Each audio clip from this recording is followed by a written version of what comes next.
The wind at Portland International had picked up fast that morning, grounding my flight and rerouting my weekend plans entirely.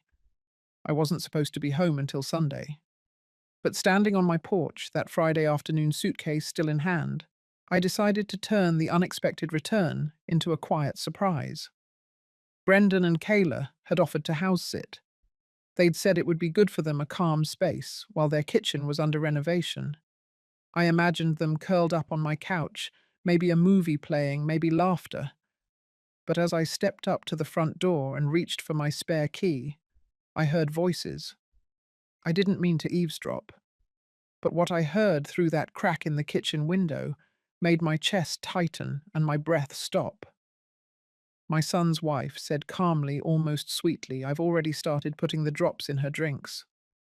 The sky was heavy when I landed back in Oregon, the air thick with that sticky kind of summer rain. My return was unplanned.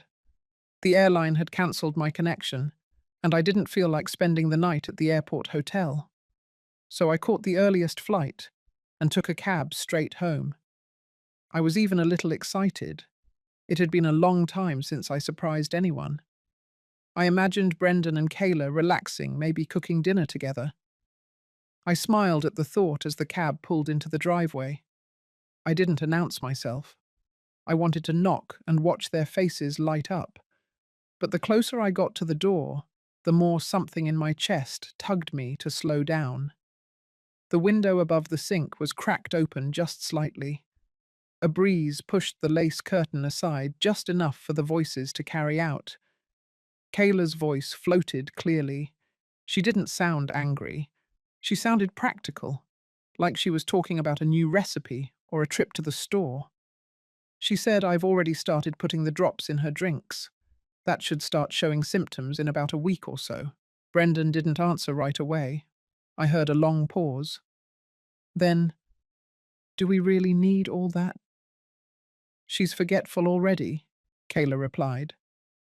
"It has to be documented, otherwise we can't get full guardianship." My hand clenched around the key in my coat pocket.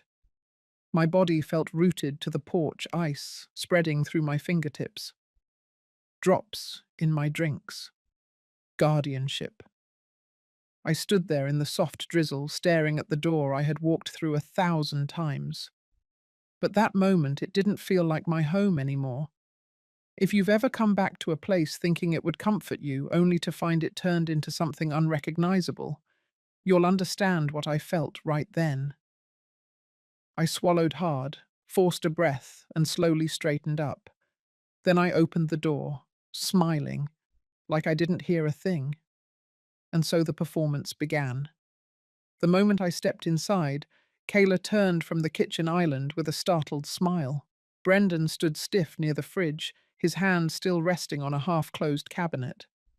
They hadn't expected me, that much was clear. I dropped my keys into the bowl by the door, like I always did. Rolled my suitcase gently across the floor. Looked around and said in the most casual voice I could muster, "Flight got cancelled." Surprise. Kayla hurried over with open arms. Brendan muttered something about the weather. I leaned into Kayla's hug, and for the first time, I realized how strange it felt to hold someone who had just planned to undo your life. Her perfume was citrus and powder, clean, controlled. Dinner was already cooking, chicken in the oven, something boiling on the stove. She offered me a glass of warm milk, said it might help after the travel stress. I took it. The glass was smooth, just a little too warm in my hand. I raised it to my lips and let a small sip coat my tongue. It tasted faintly floral, not unpleasant, just off. I smiled again, carefully, like I always had around Brendan since he turned 16, and started looking at me with that hard distance in his eyes. "Thank you, sweetheart. That's just what I needed." We sat down together, the three of us. Kayla asked polite questions. Brendan stayed quiet. I answered slowly, let my words hang a bit longer than usual. I dropped the name of my neighbor when I meant to say the cats. I paused mid-sentence twice, pretending to lose my train of thought. Their eyes flickered toward each other, quick, subtle. Later that night, I unpacked my suitcase, folded my things like nothing had changed. Then I sat in the living room, letting the house go quiet. Kayla came in with a small tray of cookies and tea. She said, "I'm glad you're back early. You should rest. Let us help around the house while you settle in." I nodded. "That's very kind of you." When she left, I placed the untouched cup on the mantel and sat back. This was not the house I had left behind, and I was not the woman they remembered. I stared out the window for a long time, not in fear, but in focus. Every performance has a beginning, and I had just taken my place on the stage. By morning, the house had settled into a rhythm that didn't feel like mine anymore. Brendan left early with a vague excuse about needing to check on something at the bank. Kayla stayed behind, all warmth and casual concern, hovering just enough to feel like supervision rather than kindness. I moved through the kitchen slowly, letting my steps drag my words slur slightly at the edges. I fumbled with the kettle. She offered to help. I declined, smiling. Once she stepped into the backyard to take a call, I moved quickly to the side cabinet near the pantry. I kept a few old things in there, things from when my husband and I still ran a business together. I slid the top drawer open and reached under the felt lining. My fingers found it easily. A small recorder, dusty but still working. I pocketed it and returned to the table. When Kayla walked back in, I asked if I had taken my blood pressure pills already. She smiled and said, "Yes, I had just half an hour ago." I nodded like I didn't quite remember, eyes drifting over to the window like I'd lost track of the day. Later that afternoon, I made a point of leaving my phone face up on the hallway table. I set a fake calendar alert to buzz in 20 minutes. I knew Kayla checked things. She had that kind of quiet control. The notification popped up right on time. Neurology consult, Dr. Edelson. She picked up my phone while I was out on the porch, watering plants, and placed it back exactly where I had left it. But the alert had cleared. I smiled to myself. At dinner, I told Brendan the cat had been hiding all day, even though we hadn't had a cat in over a year. He blinked, hesitated, and changed the subject. Kayla watched me closely, eyes narrowing slightly just for a second. I asked her to pass the salt, then called her Julia. I corrected myself a beat too late. She said nothing. That night, I slipped the recorder beneath the cushion of my armchair and left it running as I pretended to nod off in front of the TV. They thought I was asleep. I wasn't. Brendan whispered, "She's slipping. Did you hear her today?" Kayla said, "It's happening faster than I expected. The doctor will back us up if we get the paperwork ready." I let the words settle in my chest like sediment, heavy, familiar, predictable. Later, I labeled a manila folder and tucked the recorder inside. I added a sticky note that read, "Day 1, taped it shut, hid it behind the books in my old office closet.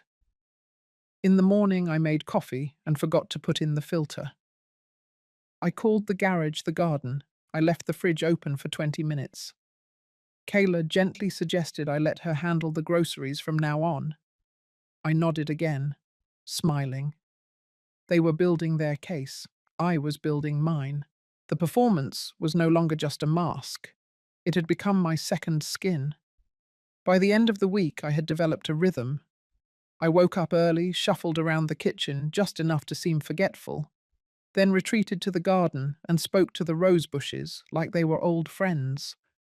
Brendan and Kayla seemed reassured by it all. They assumed I was fading quickly, and I let them. One morning I heard Kayla talking on the phone in the sunroom. Her voice was low, but I caught a few words. She mentioned a document waiting for a physician's signature, something about capacity and pre-approval. I stood just out of sight and closed my eyes, willing myself to stay calm. Then I turned away, humming softly as I headed toward the kitchen to boil water I never planned to use. That afternoon, while Kayla was out and Brendan had dozed off in the recliner, I sat at the desk in my old sewing room. I opened the drawer where I kept coloured sticky notes and pulled out a small stack. On each one, I wrote short sentences. Some were real, like appointments and grocery lists. Others were thoughts I had overheard. Names, phrases, dates. I took a shoebox from the closet, lined it with envelopes, and began placing each sticky note inside its own sleeve. I labelled each envelope by day and sealed them neatly. In the bottom corner, I placed a backup USB drive holding the recordings. Taped beside it, the small recorder that had been running quietly every evening. All of it was going into the archive. That night after dinner, I let the silence stretch longer than usual. Kayla finally broke it by asking if I was feeling okay. I gave her a soft smile and said, "Sometimes I feel like the days all blend together now." She looked satisfied with that answer. Then she added gently that we should talk soon about simplifying some of my affairs, just so things wouldn't become too complicated later. Her tone was sugar-coated, but her eyes were sharp. I nodded, pretending not to grasp the weight of her words. I waited until midnight. In the still of the house, I crept back into the kitchen. I knew Brendan always left his laptop charging by the dining room outlet. I didn't touch it, but I took note of the login screen the insurance company's tab left open and a document labeled Guardianship Draft visible in the background. The next morning I fumbled while making toast, dropped the butter, forgot the coffee pot was already full. When Kayla handed me a smoothie she had made, I looked her straight in the eye and thanked her, then sipped it without hesitation. I had hidden the recorder under the base of the flower vase that sat on the table between us. I needed to capture more than just intentions. I needed the way she said things, the slight control in her tone, the way she directed the conversations, always leading it gently toward dependency. By the end of that day, I sat in my reading chair with the shoebox of sticky notes beside me and the evening light casting long shadows across the rug. My hands trembled slightly, not from age, but from the energy of everything I was holding inside. The betrayal, the strategy, the long game. I tucked the box away beneath the cushion and leaned back, feigning fatigue. But my mind remained sharp, focused, and far from done. It was a quiet Sunday morning when I found Brendan sitting alone on the back porch, staring out across the yard with a cup of coffee going cold in his hand. He didn't look up when I opened the sliding door. He just gave a slight nod, like he'd been waiting for me. I stepped outside, wrapped in my cardigan, and took the chair across from him. The air was crisp. A faint breeze rustled the leaves in the maple tree. I said nothing at first, just sat there with him, letting the silence stretch until it felt safe to speak. "Your father used to sit here every morning," I said gently. "He liked watching the birds more than the news." Brendan's jaw tightened just a little. He took a sip from his cup and stared straight ahead. "He always thought you'd take over the garden." I continued, watching his expression shift. "Said you had the hands for it. Quiet strength, he called it." Brendan let out a sharp breath. Not quite a laugh, not quite a sigh. "He always had something to say about what I wasn't," he muttered. "Never what I was." I waited. Let him sit with that for a moment. Then I asked softly, "What do you think he missed?" Brendan turned toward me for the first time that morning. His eyes looked tired, worn in a way deeper than lack of sleep. He ran a hand through his hair and leaned back in the chair. "He didn't get me," he said. "Not really. He always thought you were the smart one, the organized one. I was the one who forgot appointments, lost things. When I dropped out of business school, he didn't even yell, just looked disappointed. That was worse. I felt the ache in those words. I knew the shape of that kind of wound. Quiet, lingering, never fully named. I never told him I said, but he worried about you more than anyone. He just didn't know how to say it. He thought if he pushed, maybe you'd prove him wrong, maybe you'd become what he couldn't be. Brendan looked away, his shoulders slumped. And when he died, you handled everything. The house, the funeral, the money. No one asked me to do a thing. I felt like a guest at my own father's service. The grief in his voice wasn't fresh, but it was deep, still raw in corners he hadn't visited in years. You were never a guest, I said. You were just grieving in a way none of us understood. And maybe you still are. He didn't answer, but I saw the shift in his body, something unspoken unraveling. I reached over, rested my hand on his. It's not too late to be something different. You're not bound to the shadows of how he saw you. He nodded slowly, eyes fixed on the trees. For a second, he looked like a boy again, lost and wanting. But even as I sat beside him, offering comfort, I knew this softness could be dangerous. Brendan's pain might explain his choices, but it didn't excuse them. He had chosen Kayla, chosen this plan. I stood, pressed a kiss to his temple, and walked inside. And behind the closed door of my bedroom, I wrote down every word he had said, every sentence that revealed his fear, his shame, his motive, because understanding him didn't mean trusting him, and compassion was not the same as permission. It was just after 7 a.m. when I reached out to Sharon. I hadn't spoken to her in years, but her number was still saved in my little address book, the one with the frayed corners and the ink-stained cover. She picked up on the second ring. I kept my voice steady, calm. Sharon was someone who understood nuance, who could read between the lines. She'd worked with elder advocacy groups for decades. If anyone would believe me without needing me to spell everything out, it was her. By the end of the call, she had agreed to meet me at a quiet diner just outside town. I arrived early and chose a corner booth near the back. Sharon showed up in a navy pantsuit and low heels, her grey hair swept into a neat bun. She looked the same as she did when we were both in our 50s, composed, alert, impossible to fool. She didn't waste time on pleasantries. After ordering coffee, she leaned forward and said, "Tell me everything." I slid a folder across the table. Inside were photocopies of Brendan's emails to a financial advisor I hadn't authorized. The most recent one was just 2 days old. It mentioned revisiting guardianship options and strategic asset control. I handed over the flash drive next. It contained the audio clips I'd recorded so far. Kayla's voice was clear, smooth, matter-of-fact. Her words about getting paperwork started and a memory test scheduled with Dr. Patel chilled me more with each replay. Then came the container. I had rinsed out the last bit of milk from the carton Kayla had labelled smoothie base and poured it into a sterile lab vial I'd picked up at the pharmacy. I didn't know what exactly was in it, but Sharon assured me she'd have it tested discreetly. She sifted through the materials, brows furrowed, jaw set. When she looked up, her expression was grave. "Marion, you can't stay there much longer without official legal protection. If they're moving toward guardianship, even small slip-ups could be used against you. You're already ahead, but they won't hesitate to act fast if they feel cornered." I nodded slowly, feeling both validated and unsettled. I wasn't ready to leave just yet. There was more to do, more to uncover, more to confirm.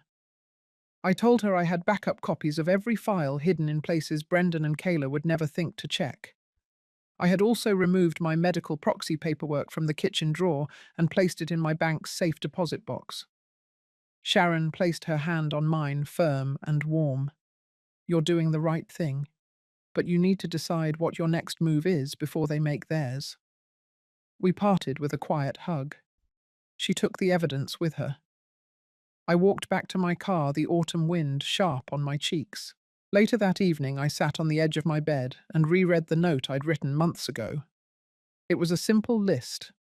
bank contact, attorney name, asset file location, and one final sentence. If anything happens to me suddenly, none of this was an accident.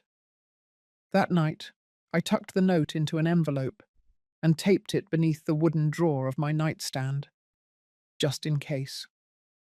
The morning sun filtered through the kitchen blinds, painting soft lines across the tile floor.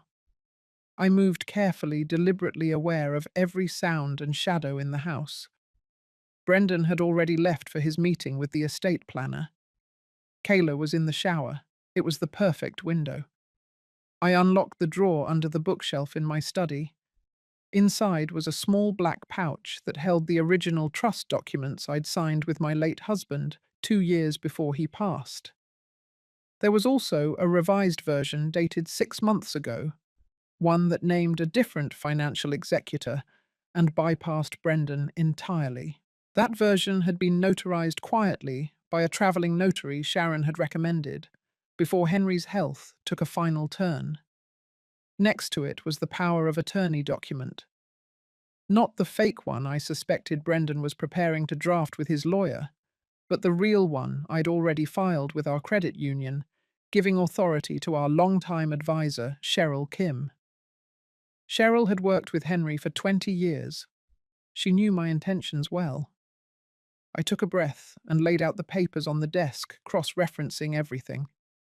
My fingers traced over Henry's signature, steady and confident, even in the months before his passing. His trust in me was inked into every page. I placed the documents into a sealed folder and tucked it into my tote bag, zipped up with a scarf draped over the top.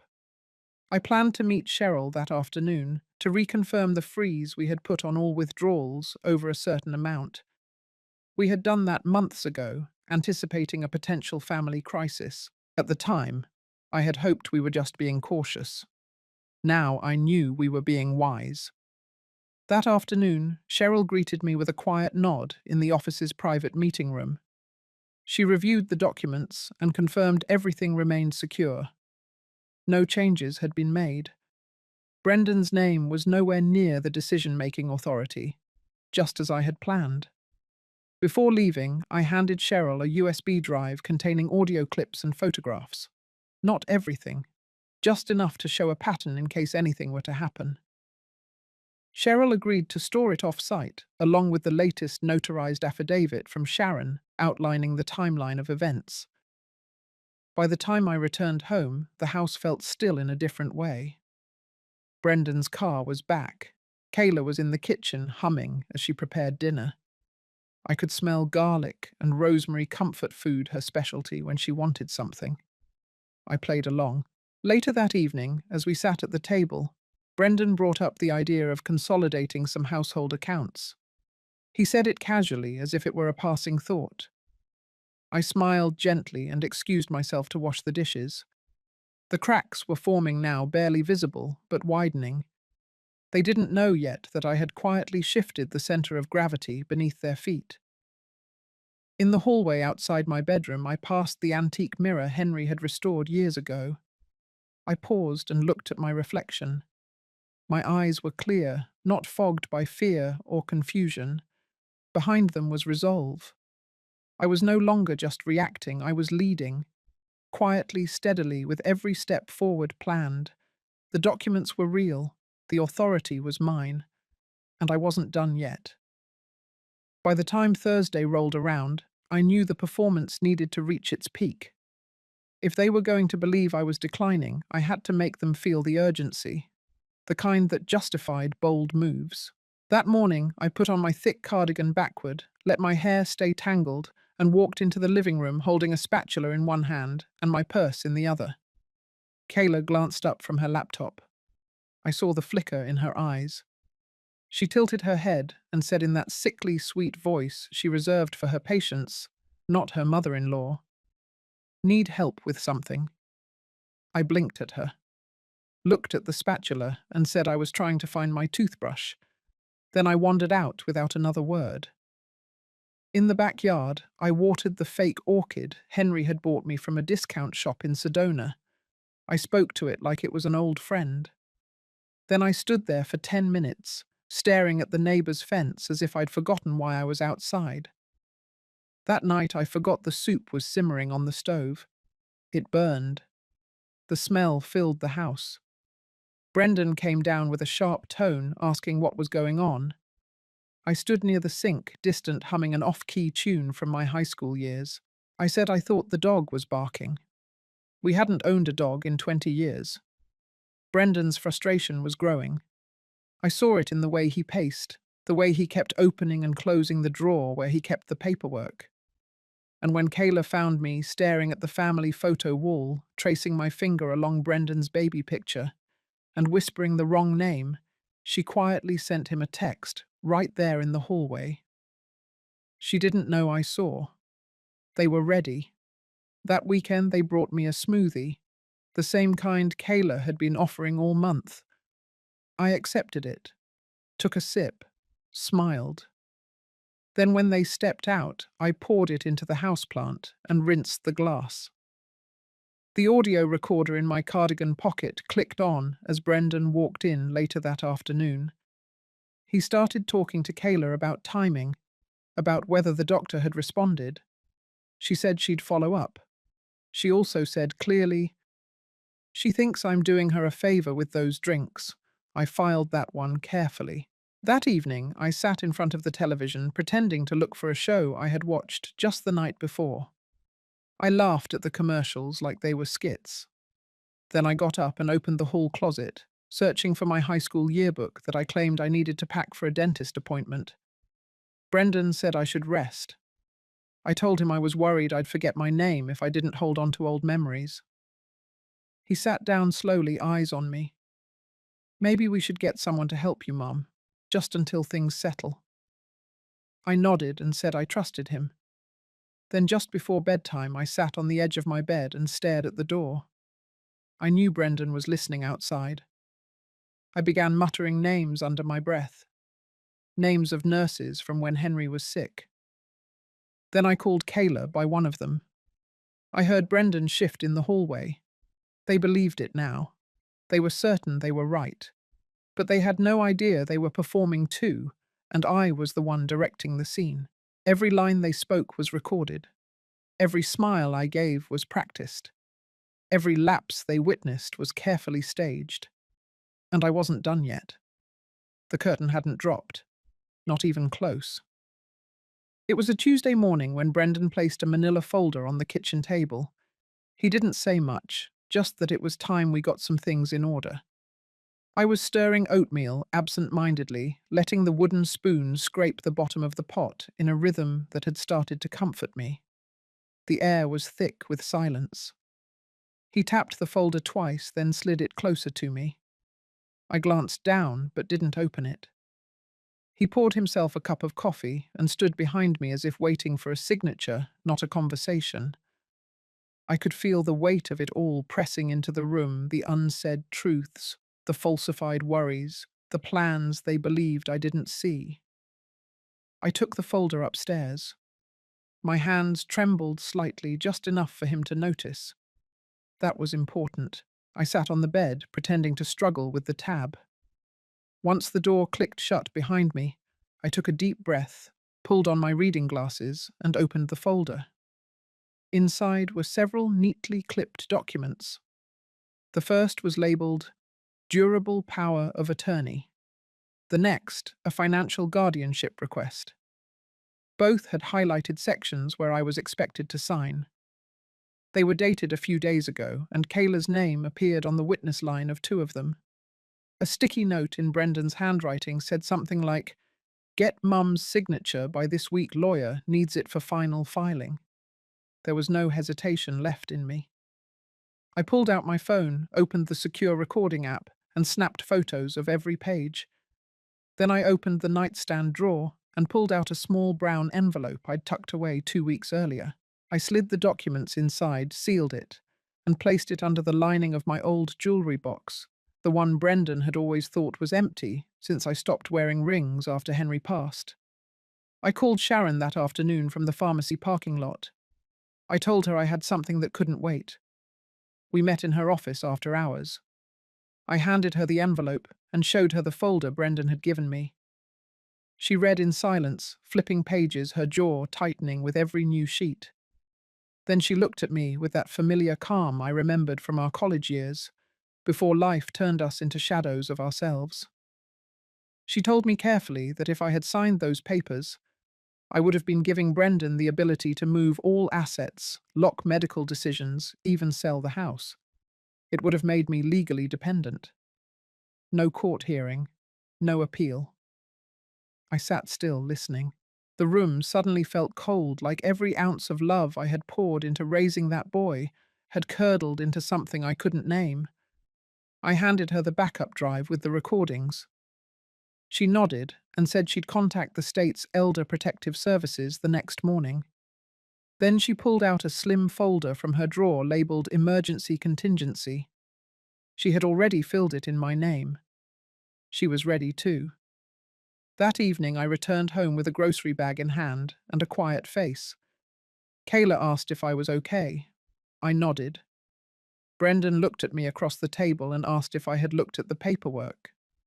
I told him I was thinking about it. I asked if I could hold on to it a few more days. He said sure.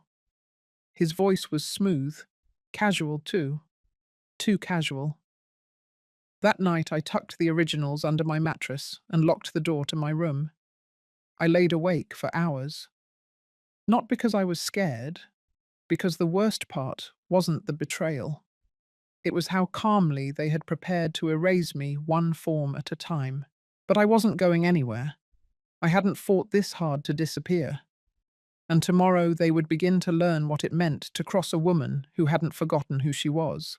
At dawn, I packed the manila folder and a flash drive into my worn leather tote and drove straight to Sharon's office.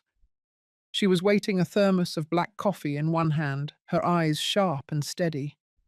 Her office felt warmer than usual, the kind of warmth that signals you're no longer alone in the fight. She didn't waste time.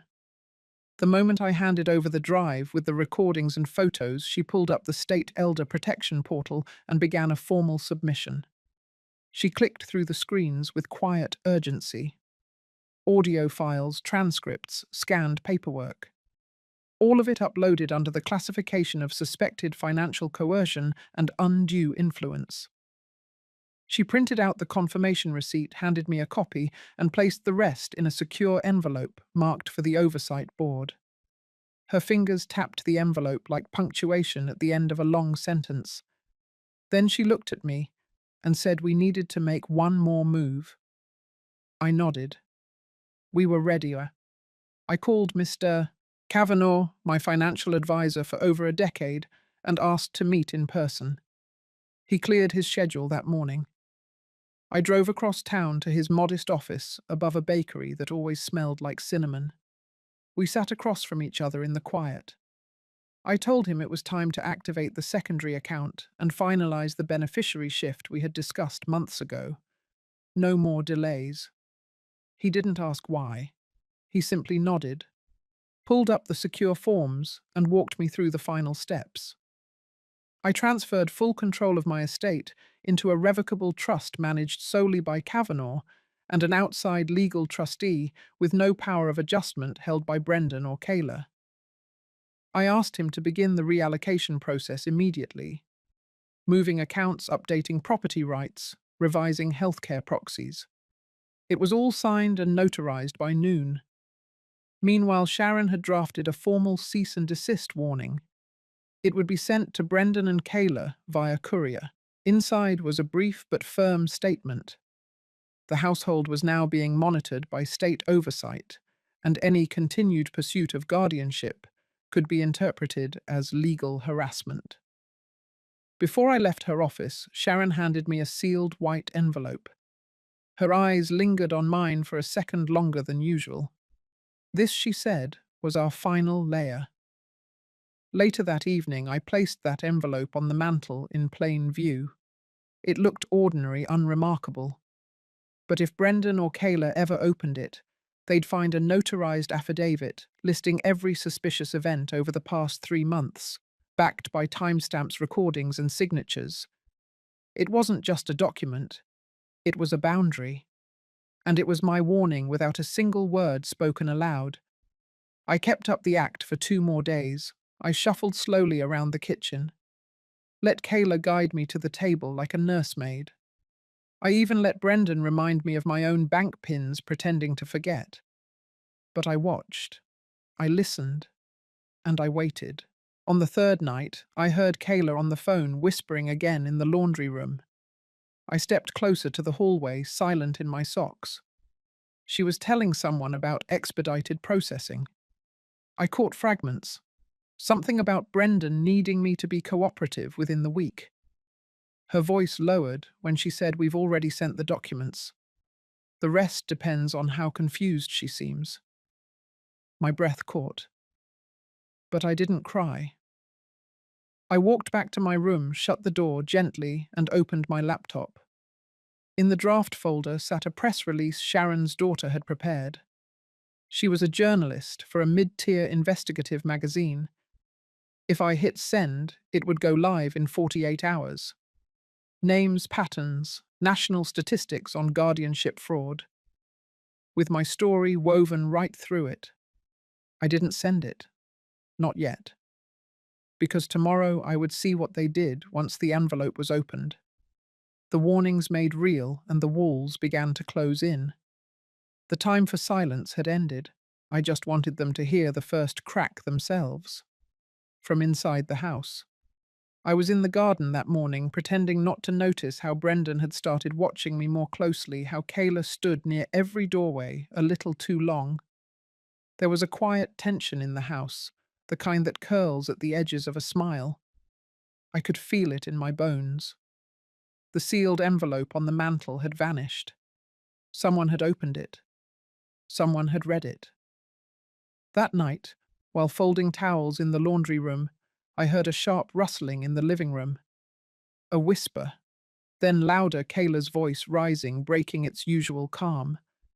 She stormed in first, holding the envelope torn, and crumpled her hand, trembling not from fear but rage.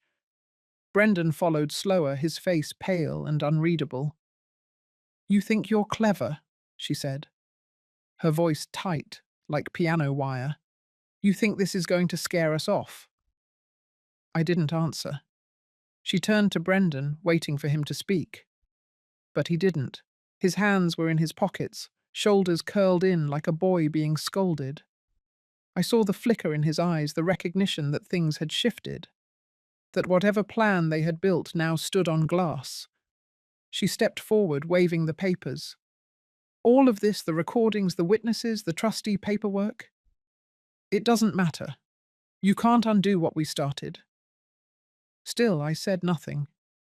And then Brendan looked at me. Really looked.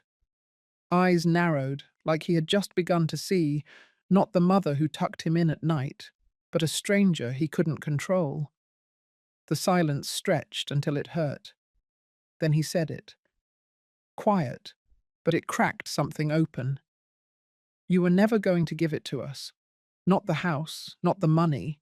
You always planned to cut us out." I stepped closer, slow and steady. "No," I said. "I never planned to cut you out. I just stopped pretending you were the kind of people I could trust with what mattered most." Kayla scoffed, rolling her eyes.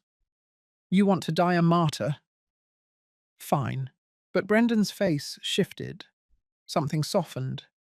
He glanced at Kayla, then at me, as if searching for a version of himself that still fit in this room. I walked to the mantel, lifted a framed photo of us from 10 years ago. My thumb brushed the glass. "I never forgot you," I said. "But somewhere along the way, I think I forgot myself." Kayla turned and walked out. Brendan stayed behind.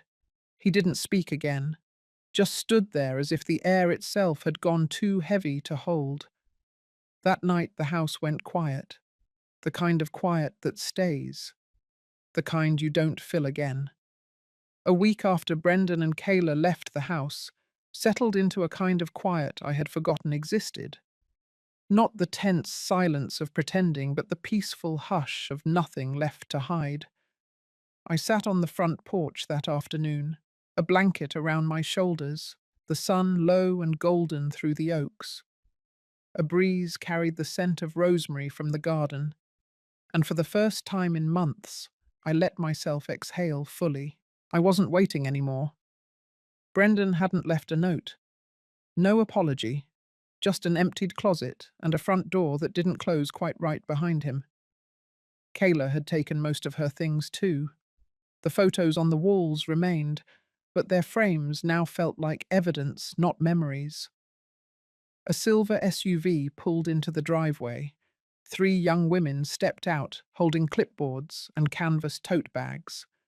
Their jackets had the crest of the University Medical Center. I stood smoothing my cardigan and met them halfway. They had come on behalf of a new outreach program, the first initiative launched through the Ellsworth Fund for Elder Justice. My late husband's name now tied to something that mattered. The young woman with dark curls handed me a folder. She thanked me for helping fund their first round of training sessions, for making room in the world for stories like mine. She didn't know the whole story, but she knew enough. I walked them through the garden, showed them where the irrigation needed repair, where the porch light flickered. We laughed. They asked for stories, and I gave them 1 or 2, just enough. Later, as the sun dipped lower, I sat back in the rocking chair.